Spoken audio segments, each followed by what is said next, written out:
할렐루야. 오늘 하나님께서 여러분의 영혼에 호산나의 기쁨을 허락하시길 주의 이름으로 축원드립니다. 지금은 우리 기독교 어떤 면에서 최대 위기다라고 말해도 과언이 아닌 시대를 우리가 살고 있습니다.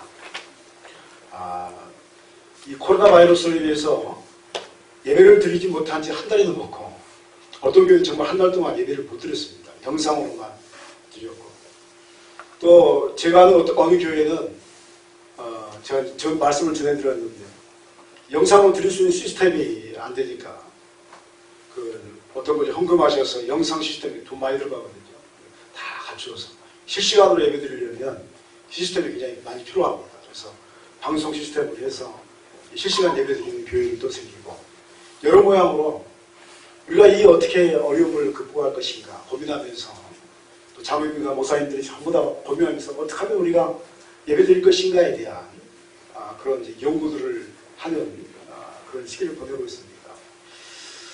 이것은 비단 우리나라 이야기뿐만 아닙니다. 전 세계적으로 모든 교회들이 지금 예배를 드리지 못하고 있습니다. 코로나가 지금 선고라는 교회들은 전부 다 영상으로 드리고 인터넷으로 드리고, 우리나라는 그나마 이 인터넷이 발달해서 영상으로 이제 볼 수가 있는데, 그러지 못하는 교회들은 참 이제 어려움에 처해서 전부 다 아우성을 치고 있는 그러한 이제 시기를 보내고 있습니다. 이 전 세계적으로 코로나 바이러스 하나 때문에 이 큰 경제적 파동과 함께 모든 것이 멈춰서버리는 충격을 받았습니다. 세상이 지금 시대가 어느 시대인데 바이러스 하나 때문에 모든 것이 멈췄습니다. 비행기로부터 선박, 그리고 이제는 식량난의 문제가 생길 것이다. 식량의 파동이 생긴다고 그래요. 베트남이라는 국가는 아마 쌀 수출 국가로 2위로 알고 있는데, 두 번째로 많은 쌀을 수출 국가로 알고 있는데, 트럼프 나갔잖아요. 쌀을 수출하지 않는다. 왜냐하면 이제 조금 있으면 이제 먹을 것이 없을 것이다 해가지고 트럼프 나갔어요. 그러니까 그 옆에 주변 필리핀이라든지 이런 나라들은 이 베트남에서 쌀을 받아서 먹는 국가들인데 난리가 난 거예요. 이제 두 달이면 바닥이 나는 거예요. 쌀이 없어. 지금 난리가 납니다. 그래서 식량난 문제까지도 바이러스 하나 때문에 그냥 일어나버리는 얼처보니 없는 시대를 우리가 살고 있습니다.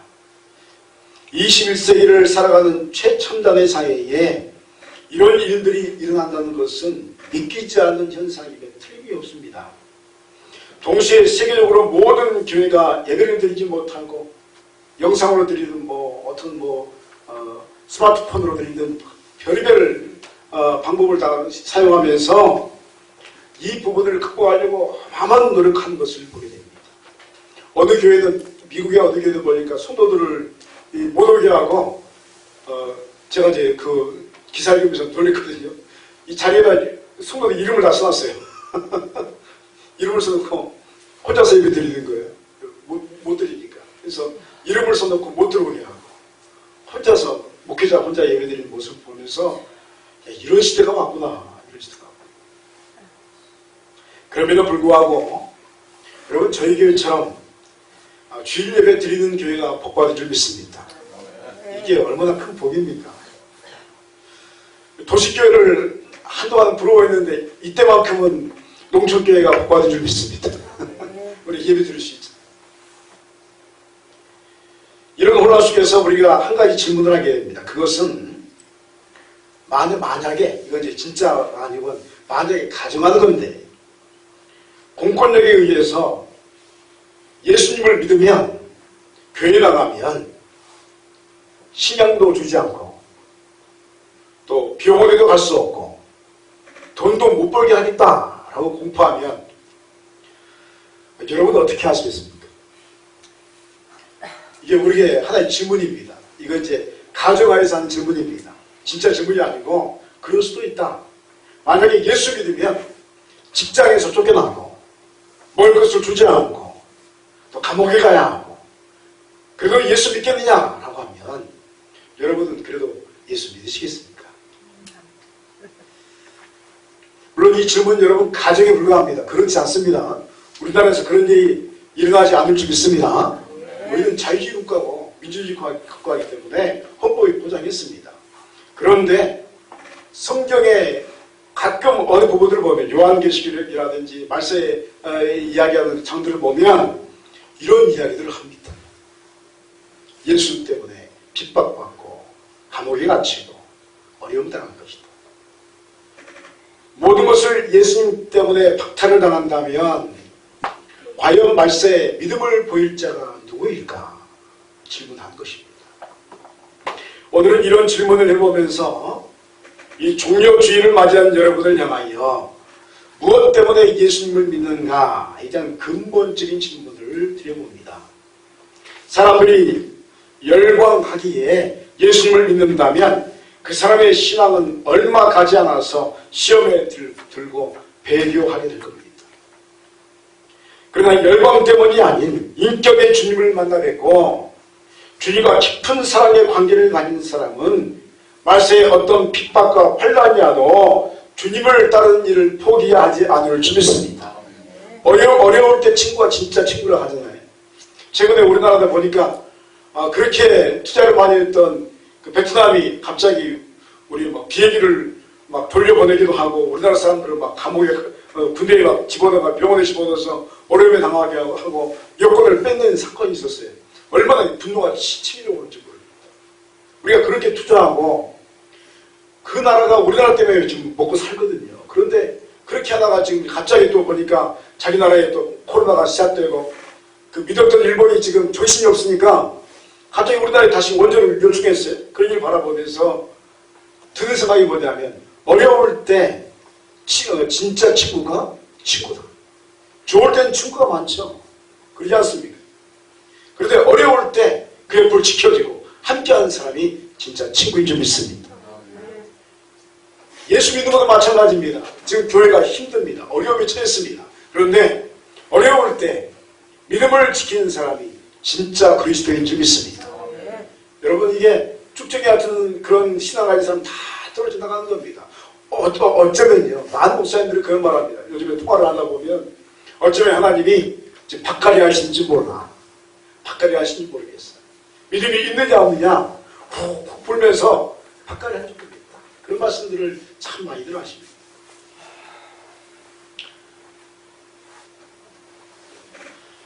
여러분 열광 때문에 예수님 믿지 마시고 예수님을 사랑하기 때문에 주님을 따르는 여러분 되기를 축원드립니다. 이런 의미에서 오늘 호산나를 외치는 예루살렘의 군중들의 모습과 이 무화과 나무에서 열매를 찾는 주님의 모습이 우리에게 큰 하나의 메시지를 전하고 있습니다. 오늘 이 종려주일의 호산나 찬송 앞에서 주님께서 무화과의 열매를 왜 찾으셨는지에 대한 이야기를 중심으로 주님께서 우리에게 요구하시는 바가 무엇인지를 오늘 깊이 생각해보는 시간을 갖도록 하겠습니다. 주님께서 마리아와 마르다, 나사로가 사는 베다니에 이르렀을 때에 맞은편 마을에 있는 나귀의 새끼를 풀어서 가져올 것을 제자들에게 명하셨습니다. 원래 주님은 자신의 구원의 역사를 이루기 위해서 하나님의 사람을 나귀 새끼를 데려오듯이 부르신 줄 믿습니다. 각 시대에 따라서 각 지역마다 주께서 부르십니다. 2절 3절에 이르시되 너희는 맞은편 마을로 가라. 그리로 들어가면 곧 아직 아무도 타보지 않은 나귀 새끼가 매 있는 것을 보리니 풀어 끌고 오라. 만일 누가 너희에게 왜 이렇게 하느냐 묻거든 주가 쓰시겠다. 그리하면 즉시 이리로 보내리라 하시니 라고 말씀하고 있습니다.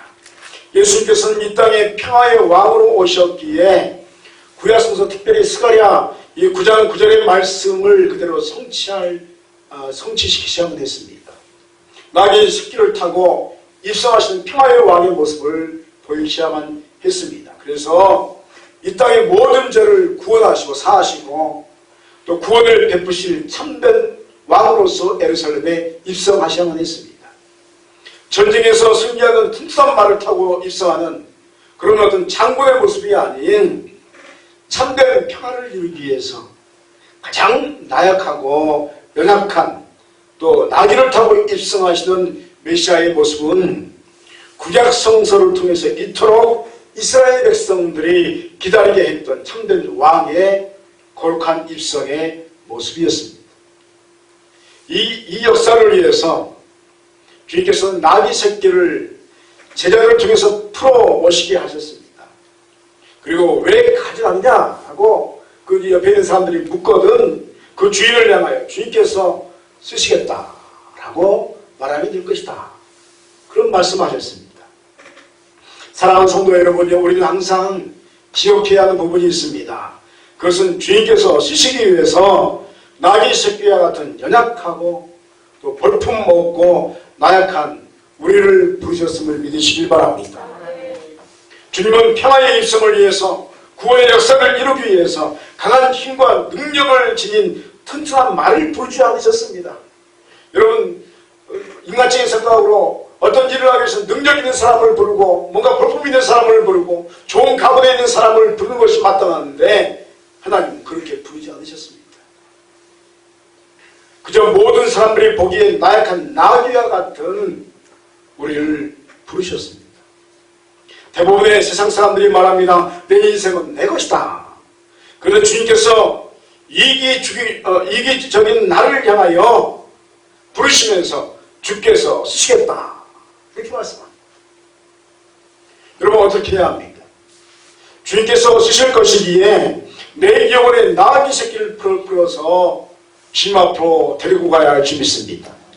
우리의 마음을 열고 주님을 영접하면 주님께서는 우리 영혼을 하나님의 영광의 역사를 위해서 사용하여 주실 줄 믿습니다.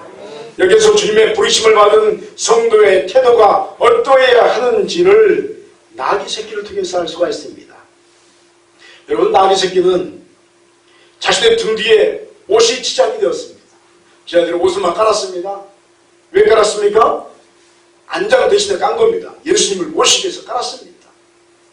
그리고 예수님이 등 뒤에 타니까 사람들이 갑자기 나귀를 향해서 환호하기 시작합니다. 호산나 호산나 찬송하기 시작하고 그 앞에 나뭇가지를 꺾어서 또 이렇게 앞에를 막 영접하기 시작하고, 아니 사람들이 자기 앞에서 옷을 벗어가지고, 이 겉옷은 이스라엘의 겉옷은 굉장히 비싼 옷이거든요. 우리가 입는 옷이 아닙니다.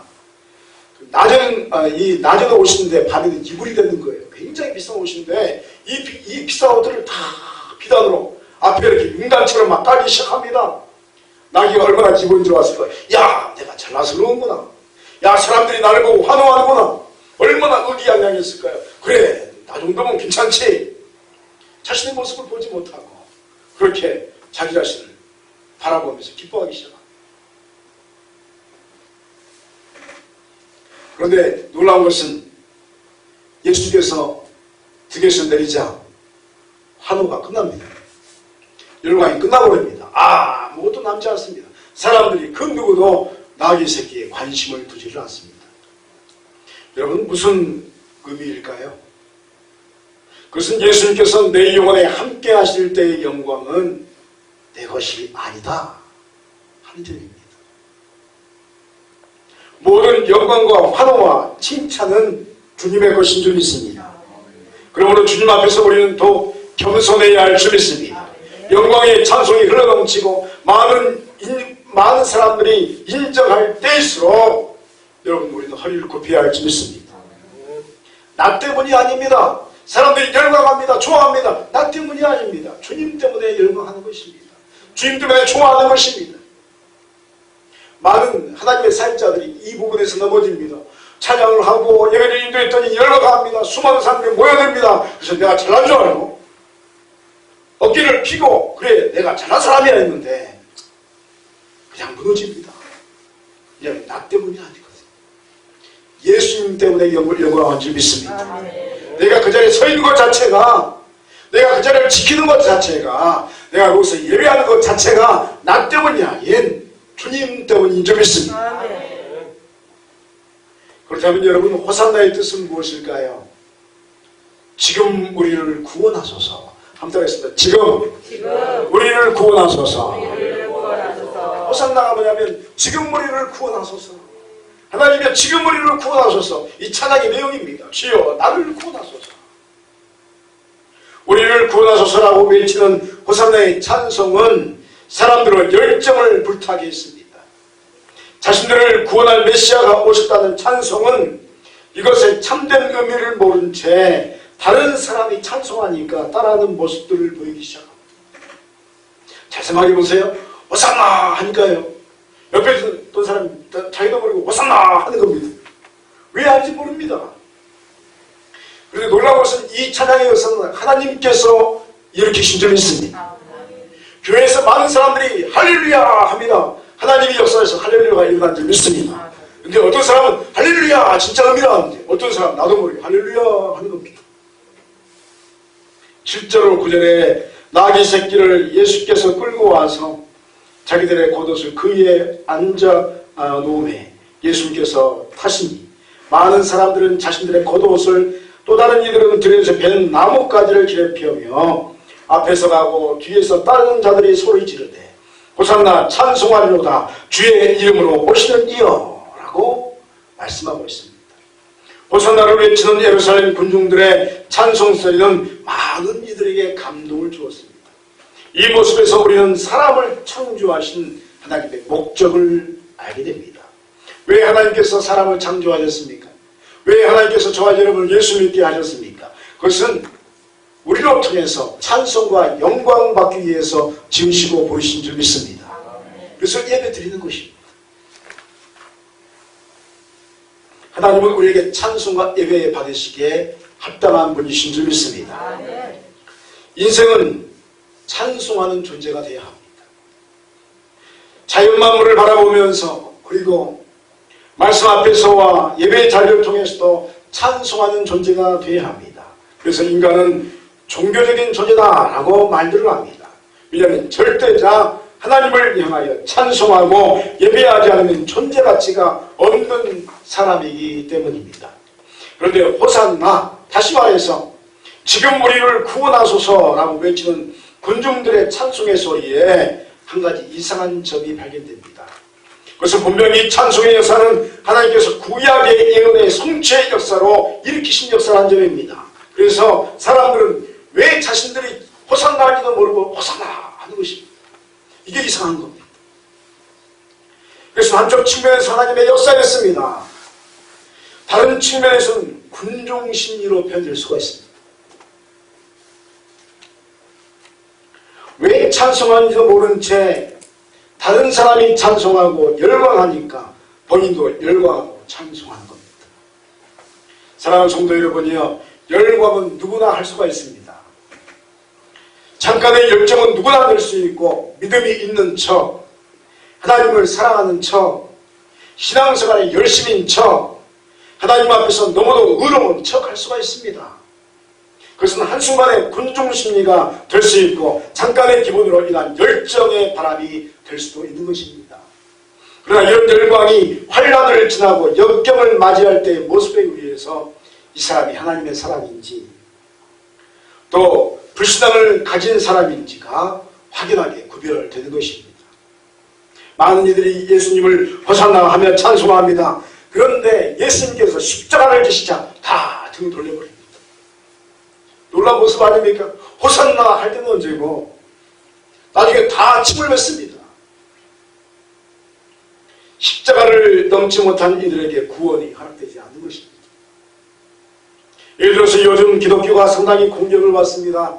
첫 번째 공격은 기독교도 아닌 사이비 이단들 때문에 이단이나 기독교나 다른 것이 무엇인가? 여러분, 만민중앙교회가 이단입니다. 여러분, 뒤에 교회가 붙었다. 교회가 아닙니다. 사이비단이 굉장히 많습니다. 여러분, 십자가 붙어있어 교회가 아닙니다. 여러분, 여호와 증인도 또 통일교도 십자가 붙여놓습니다. 교회가 아닙니다. 요즘에 신천지 때문에 얼마나 우리가 아주 공격 속에 처했습니까? 예배를 드리지 못할 정도의 피해가 우리에게 왔습니다. 물론 교회 안에서 신천지가 다 들어야 할 줄 믿습니다. 다 빠져나가야 되는데 여러분, 그게 쉽지 않습니다. 왜냐하면 보통 큰 교회에는 상당한 수가 많이 들어와 있거든요. 위장한 이단들이 많습니다. 다 빠져나가지 못합니다. 여러분, 또 최근에는 또 신천지 비슷한 또 새로운 이단이 또 생겼어요. 또 생겼다가 이제 모이니까 들켜가지고 또 이제 해체되는 이단도 있습니다. 굉장히 많은 이단들이 있습니다. 만민중앙교회 같은 경우도 아주 우리 기독교에서는 오래전부터 이단이라고 했는데 교회니까 요즘에 사람들이 야 바로 교회인지 그것이 아니야. 우리가 말도 안 통해요. 교회 아니라고. 기독교 아니야. 기독교 아니라고. 안 통하는 겁니다. 그래서 사람들이 하는 말이 이단이나 교회나 무슨 차이가 있냐 이렇게 공격합니다. 너희들이 하는 모습을 보니까 똑같다 이렇게 말합니다. 두 번째는 예배에 대해서 사람들이 오해합니다. 예배는 돈 때문에 하는 것이 아닌가. 여러분 돈과 하나님을 겸하여 섬길 수 없는 줄 믿습니다. 우리는 돈 때문에 예배 드리는 게 아닙니다. 여러분 초기 기독교는요 여러분 건물이 없었습니다. 다 카타콤 지하 속에 숨어서 무덤 속에 숨어서 예배 드렸습니다. 여러분 돈 때문에 예배 드리는 게 아닙니다. 근데 사람들이 뭐라고 하냐면 예배에 안 드리면 돈이 안 들어 헌금이 안 들어와. 헌금이 안 들어오면 교회가 무너지니까 천만의 말씀입니다. 여러분 헌금 안 들어도 하나님께서 교회를 일으키실 줄 믿습니다. 아멘. 그 하나님의 역사 아닙니까? 그래서 사람들이 오해하는 겁니다. 왜냐하면 일반 사람들은 큰 교회만 바라보거든요. 몇십만 명짜리 교회. 그런데요 몇 해 전에 그런 말 했어요. 큰 교회가 사고치고 작은 교회들이 몇 개를 회복시켰다. 그런 말들을 합니다. 교회가 큰 교회가 사고칠 때마다 이 작은 교회들이요 다시 한번 그것을 회복시키는 겁니다. 여러분 우리 교회도 그런 역사를 계속 써가야 할 줄 믿습니다. 여러분 그럼에도 불구하고 우리가 한 가지 굳건한 심지를 가져야 할 줄 믿습니다. 다른 사람은 예배드리지 않을지라도 나와 내 집은 예배드리겠노라. 아멘. 할렐루야. 아멘. 교회가 공식적으로 모여서 예배드리지 못할지라도 내 가정은 예배드리겠노라. 앞으로 어떤 예배의 방역거리들이 나올지 모르겠습니다. 종교평등법 지금 통과시키려고 발버둥을 치는데 아마 통과될 겁니다. 반대를 하고 있습니다. 그러나 그 법이라는 것이 오일머니도 있고 이슬람도 있고 그 세력들을 막아내기가 힘에 겼습니다. 그러면 이제 교회에 이제 핍박이 이제 일어나기 시작할 겁니다. 벌써 지금 유럽이나 지금 미국 쪽에서는 목사님들이 동성애자들이 와서 결혼해달라고 거부하면 벌금 내고 감옥 가야 되거든요. 지금 그런 시대가 이미 됐습니다. 그 외에도 많은 일들이 일어날지 모르겠습니다. 여러분 이런 사회적 현상 앞에서 우리는 한 가지 질문해야 합니다. 하나님 앞에서는 나에게 예배는 어떤 의미가 있나? 나는 예배하는 자인가? 나는 그럼에도 불구하고 예배를 사모할 것인가? 교회와 함께 할 것인가? 여러분 교회와 함께 하시길 축원드립니다. 아멘. 교회밖에는 구원이 없는 것입니다. 사람이라는 존재는 예배를 통해서 고난을 이겨내고 또 고난을 이겨낸 인생은 하나님께서 원하시는 인생의 참된 열매를 맺게 되어 있습니다. 열매가 있는 인생이 복되고 아름다운 것입니다. 13절 14절에 멀리서 잎사귀 있는 한 무화과 나무를 보시고 혹 그 나무에 무엇이 있을까 하여 가셨더니 가서 보신즉 잎사귀 외에 아무것도 없더라. 이는 무화과의 때가 아니니라. 예수께서 나무에게 말씀하여 이르시되 이제부터 영원토록 사람이 내게서 열매를 따먹지 못하게 하시니 제자들이 듣더라 라고 말씀하고 있습니다. 이 사건은 매우 놀라운 것을 우리에게 보여주고 이야기하시고 있습니다. 호산나 찬송을 받으신 그 다음날에 예수님께서 예루살렘에 있는 한 무화과 나무를 보셨습니다. 시작하셨습니다. 그런데 보십시오. 무화과 나무 열매가 맺는 때가 아닙니다. 때가 아닌데 예수님께서 무화과 나무로 가셨습니다. 그리고 그 나무에서 무언가를 찾으셨습니다. 나무에게 창조주가 뭐라 내놓으란 것입니다. 어떤 면에서 황당하지 않습니까? 예를 들어서 벼가 지금 벼가 추수할 때가 아닌데 주인이 가가지고 논에 가서 지금 이 나락을 쉽게 말하면 추수의 열매를 내놓아라 하는 것 같은 것입니다. 예수님이 그거 하는 겁니다. 내놓아라. 그런데 보니까 아무것도 없는 것입니다.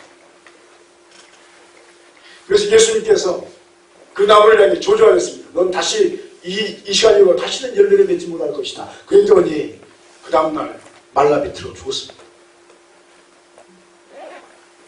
이 무화과나무 사건은 우리에게 무엇을 이야기하고 있는 것일까요? 그것은 주님께서 때를 얻든지 못 얻든지 항상 열매 맺는 준비와 열매를 소유하고 있어야 한다. 우리에게 말씀하는 줄 믿습니다. 말씀할 때는요, 준비되어 있어야 합니다. 말씀할 때는 열매를 가지고 있어야 합니다. 하나님의 사람은 항상 준비되어 있어야 할 줄 믿습니다. 무엇을 하든지 어떤 상황이 되었든지 예배를 통해서 영원히 깨어있어야 하고 쉬지 말고 기도함을 통해서 하나님의 역사심을 준비하는 열매 맺는 존재가 되어야 할 줄 믿습니다. 준비된 영혼에게는 하나님께서 항상 열매를 허락하실 줄 믿습니다. 근데 만일 하나님께서 은혜를 베푸시고 놀라운 일들을 행하셨음에도 불구하고 아무런 준비가 되지 않고 세월을 낭비하고 하나님의 역사에 동참할 태도가 되지 않았다면 예수님께서 무화과나무를 보듯이 그 영혼을 보고 뭐라고 말씀하신 거예요? 여러분 준비한 것입니다. 여러분 평안할 때 예배에 집중해야 할 줄 믿습니다. 평안할 때 말씀을 많이 봐야 할 줄 믿습니다. 평안할 때 기도를 많이 해야 할 줄 믿습니다. 환난의 때가 되면 준비되지 않은 영혼은 말라비틀어 죽는 것입니다. 이 말씀은 우리에게 상당한 도전을 줍니다. 그것은 우리 자신이 영적 어린아이가 되지 않고 성장하여서 스스로의 믿음의 힘으로 어떤 상황에서든지 열매를 맺을 수 있고 쓰임받을 수 있는 그리스도의 일꾼이 되어야 한다는 것입니다. 사랑하는 성도 여러분이요, 오늘 여러분의 영혼은 하나님께 쓰임받을 준비가 되셨습니까? 항상 영혼이 약하고 연약하여서 다른 사람들의 관심이나 다른 사람의 감정이나 다른 사람을 의지하는 버릇에 여러분 습관화가 되지 않았습니까? 이제는 성장하시기를 축원드립니다. 영적인 성숙의 역사가 여러분에게 있기를 소망합니다. 그 누구도 여러분의 영혼을 책임질 수 없습니다. 여러분 이번 한 달 지나면서 저뿐만 아니고 많은 목사님들, 많은 장로님들, 성도님들이 하는 말이 그 누구도 내 영혼을 돌볼 수 없다는 겁니다. 여러분의 인생을 그 누구도 책임질 수 없습니다. 오직 하나님 앞에서 성령 충만의 예배 자리에 나오면 그 안에서 허락하신 열매를 취하고 얻은 사람만이 자신의 영혼을 책임지고 자신의 인생을 책임질 줄 믿습니다. 그러니까 예배는요, 전쟁과 같은 것입니다. 그러니까 얻느냐 얻지 못하느냐, 말씀을 내가 품느냐 품지 못하느냐. 여러분 예배 드릴 때마다 허락하신 열매를 소유하시길 축원드립니다. 준비돼야 합니다. 지금 말세입니다. 세상이 이렇게 바뀔 줄 몰랐지 않습니까? 우리는 얼마 전까지만 평안하다 했습니다. 지금은 완전히 바뀌었습니다. 그것은 앞으로 일어날 일을 아무도 예측하지 못합니다. 오늘 우리는 종료주의를 맞이하면서 고난주간이라는 역경의 십자가의 길 앞에 서게 됐습니다. 열매를 보이라는 주님의 명령 앞에서 그저 아무런 의미도 모른 채 다른 사람이 찬송하니까 나도 찬송하고 다른 사람이 걸어가니까 나도 걸어가는 인생이 되지 않기를 간절히 소원합니다. 하나님 앞에서 분명한 예배의 의식이 있어야 합니다. 그리고 하나님 앞에서 분명한 내 영혼을 성령 안에서 스스로 책임질 수 있어야 합니다. 나의 가정과 나의 자녀와 내 영혼을 성령께 온전하게 맡겨서 다른 사람의 말에 의해서 좌우나 우르나 치우치지 않는 하나님 앞에 스스로 서 있는 자기 십자가를 질 수 있는 존재가 되어야 할 줄 믿습니다. 오늘 열매를 내라 하는 명령의 말씀은 호산나를 외치는 성도들에게 이제 그들의 감격을 영적인 성숙의 길로 들어서게 하고 십자가를 감당하는 능력의 역사로 집중시키라는 주님의 우리를 향하신 메시지인 줄 믿습니다. 사랑하는 성도 여러분이요, 성령의 감동으로 하나님 앞에 단독자로 서서 영광의 열매를 내어드리는 여러분 되시기를 다시 한번 주의 이름으로 축원드립니다. 기도하시겠습니다.